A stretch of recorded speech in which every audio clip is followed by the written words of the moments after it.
யூபியில் ஒரு ரிலீஜியஸ் ஈவெண்ட்ல 130க்கும் மேற்பட்ட மக்கள் இறந்து போயிருக்காங்க. இன்னும் தெளிவா சொல்லணும் அப்படின்னா 130க்கும் மேற்பட்ட மக்கள் கொலை செய்யப்பட்டிருக்காங்க. போல் பாபா அப்படின்னு சொல்லப்படுற ஒரு நபர் தான் யூபியில மனிதர்களால் உருவாக்கப்பட்ட மனித கடவுள். இந்த நம்ம ஊர்ல சுவாமிஜி அப்படின்னு சொல்லிட்டு சுத்திட்டு இருப்பாங்களா, சோ அந்த மாதிரி ஒரு ஆள் தான் அவருமே. சோ அவரை பார்க்கறதுக்காக தான் அவரோட ஆசிரமத்துக்கு மக்கள் கூட்டம் கூட்டமா போயிருக்காங்க.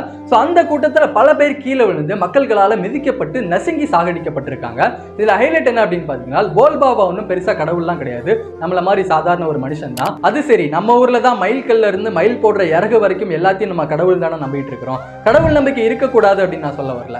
நான் தான் கடவுள் அப்படின்னு சொல்லிட்டு ஒருத்தன் நம்பிக்கை கொடுக்குறான்ல, அவனை மட்டும் தயவு செஞ்சு நம்பாதீங்க. ஐயா, நான் இதுக்கு முன்னாடி கூலி வேலை செஞ்சிருந்த சாதாரண சித்தாளையா. ஆல்ரெடி இங்க இருக்கிற கடவுள்களுக்கே நிறைய பேர் அடிச்சுட்டு செத்து போயிட்டு தான் இருக்காங்க. அதுக்கு நடுவில் இப்ப புதுசா ஒரு மனுஷனை வேற கடவுள்னு சொல்லி அதுக்காக சாகிற கூட்டத்தை பார்க்கும்போது தான் இன்னும் கவலைக்கடனா இருக்குது. இதை பத்தின உங்களோட கருத்து என்ன அப்படின்றத கமெண்ட்ல சொல்லுங்க.